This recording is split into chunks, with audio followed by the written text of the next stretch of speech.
Hello rat bags, it's Jade Plays Games with the Access Show. Today, Witcher. I told you guys about a brand new game coming. They've got the story teaser trailer launched today.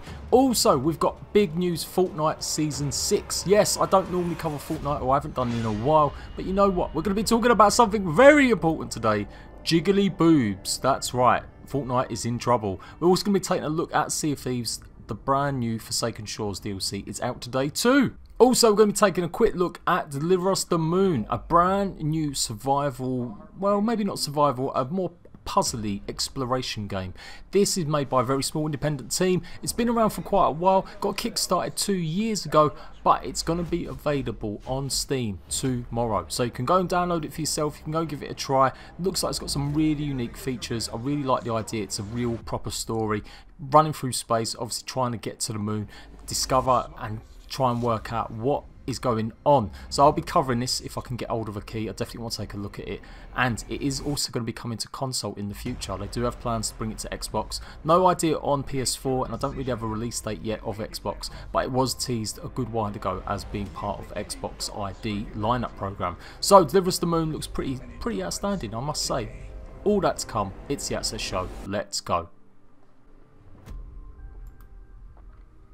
Now, as part of a future video, I'm going to be discussing Fortnite. I thought it was about time I jump back into it and see where it's at. It's been a couple months since I've regularly played it. In fact, it's been more than a couple months. It's been about 6 months. Since that time, I've had a few games with people, subscribers, my son, but other than that, I've not really paid too much attention to what's going on, other than hearing from my son what's happening in Fortnite world. Season 6 launched today though, and there's a bunch of new features, bunch of new items, progressive skins that will change as you play the game. You're going to be going mad at this point because you can't wait to get hold of these pets, or you're scratching your head wondering what the hell has gone on. So what real substantial changes are happening? Well, map changes are normally the big ones as well, and they have got some new features. Loot Lake has descended into a floating island. There's also a haunted castle and other bits and bobs. I'm going to be jumping into Fortnite tonight. I'm going to be playing it on my Twitch channel. So if you want to come see me absolutely kick ass, make sure you follow me. The link is in the description of this video, and come and give me a follow on Twitch.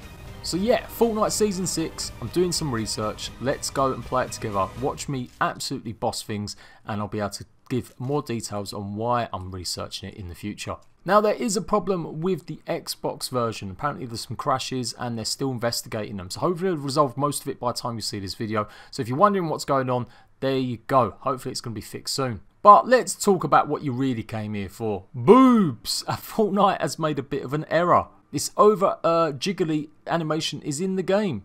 Now, it wasn't meant to be. Don't worry, they're not going all, you know, super hentai on us. Supposedly, it is down to a bug. I can't wait to see the amount of people making memes out of this or content using some jiggly boobs. So there you go. The biggest thing to hit update in Season 6 is some jiggly boobs.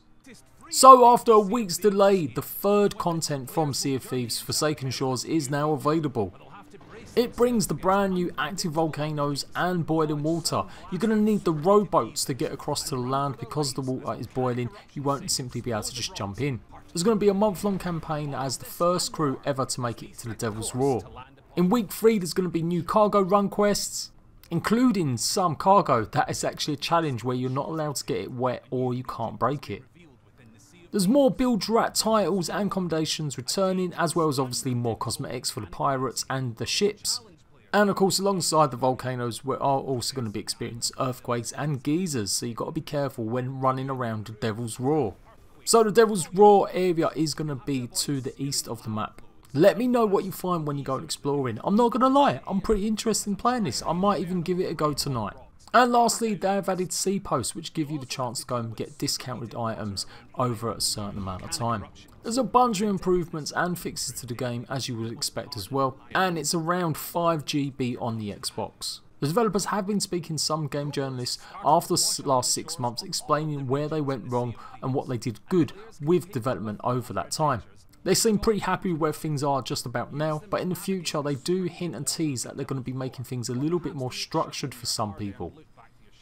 So there may be something more along the lines of traditional quests, or maybe even quest givers that will give you certain steps every time. Let me know what you think about Sea of Thieves. Are you still playing it? Is it something you jump into? Or have you kind of just gone off the radar? I think this update is definitely the most enticing for me I've seen. They've obviously added skeleton AI ships in the past, and of course the unique event where you have to team up with other players to take on the Megalodon. So it's really cool stuff, and I feel like they are turning a tide in terms of getting the content that they want in the game to keep the community happy. They are planning for more content as well. This isn't the end of the DLC. I do believe they're going to be focusing on a wintry themed one for the winter time, and then they'll be doing some more content just after Christmas as well. So Sea of Thieves does seem to be sailing the right direction now. So we kicked off the start show with Witcher, and this one, Deliver Us the Moon. It is a puzzle exploration game. There's environmental puzzles, there's navigational hazards. You are going to be running out of things like oxygen. That's why I was a little bit confused whether or not it was going to be some sort of survival game. You will be able to use moon rovers, and there's going to be some sort of monorail in there too. It looks really unique, really different. It got kickstarted 2 years ago and they hit their funding. And since then, like I said, they did announce it was going to be coming to console at some point. So it launches tomorrow on Steam. Like I said, no word yet on an Xbox One release date. The devs are a very small team from Holland, I do believe, but they do consistently live stream quite a while. So I will do my best to get hold of a review key, and I will probably start playing this on Tuesday or Wednesday next week when I'm back from a weekend away. But I'm definitely looking forward to playing something a little bit more low key, maybe not so hectic as a survival game or a battle royale game, and just have a little bit of a story and a little bit of a puzzle element to it too. Let me know what you think about Deliver Us to the Moon if you've even heard of it. So I did tell you guys last week about The Witcher, a brand new game which is going to be a story focused RPG. It's definitely not the usual Witcher experience you're used to, and I'm not really, but it's based on the Gwent card series. In between facing battles with the cards, you'll be controlling a small 3D style old school character, a bit like old school Final Fantasy games. There's going to be story elements, taking all the usual good story bits from the Witcher series, and they'll be putting that into them too. It's currently available for £23.39, and it is coming to the Xbox One and the PS4 in December time. So not free to play, it is meant to be almost a precursor, I do believe, to help you understand more about Gwent even. But you won't need this if you do just want to carry on playing Gwent. As you can see, GameStop just published a 12-minute video showing actual proper gameplay off for the first time. There has been some leaks in the past that showed a little bit of gameplay, but this is the first officially sanctioned gameplay.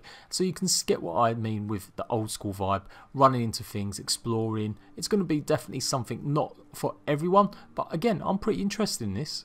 I'll give you guys the heads up when it's coming to console again, and maybe you'll get a chance to see me play it at some point next week. So there we go guys, that is the access show done and dusted. I just want to say a big thank you, just hit 68,000 subs. It's been an incredible year, in fact it's been an incredible 18 months since I started doing YouTube full time. Wasn't probably the best idea because it's always a bit of a struggle for me, but you know what, I do love making content. I have got a video detailing all my content plans for the next couple of months and what I want from my channel in the future. I'll hopefully be using that video as a channel trailer as well, just to give brand new people to my channel a heads up of what to expect. But in a nutshell, I really like what I'm doing at the moment in terms of giving you guys news and information. I've been trying to do the daily access show every day, and when I'm fully 100% better, because I have been sick over the last week or so, you'll get to see my beautiful face across my green screen once more. But in between that, I want to focus and really knuckle down on individual bits of news. The access show is good, but sometimes I think lots of important news can get lost in when it's big. So you may see a lot more smaller updates about some of the big games that I want to play or going to be covering. And then the access show I'm going to try and use maybe more for opinion pieces and showing you other games that you may not have heard about as much. I'm still committed to the games I cover though, and like I said, that will be coming in terms of what content I'll be covering in the next few months. My plan is that I will mostly be doing a lot of that from now on Twitch. Apart from guides and tutorials, I am going to be live streaming a lot more on Twitch in the next month or so. Of course, once Fallout hits and Red Dead Redemption, they're going to be two of the main things I'm going to be playing, alongside Ark Survival Evolved's final content, and still taking a look at what's happening with DayZ and updates, not to mention things going on with Conan possibly. There is so much coming in the next few months, it's going to be really hard to juggle, so I want you guys to let me know what content you want me to cover the most. But yeah, thank you. You know, I've got some fantastic friends, I've got some fantastic patrons, I've got some fantastic subs. Without your support, honestly, I don't know where I would be with my channel. So thank you, long may it continue.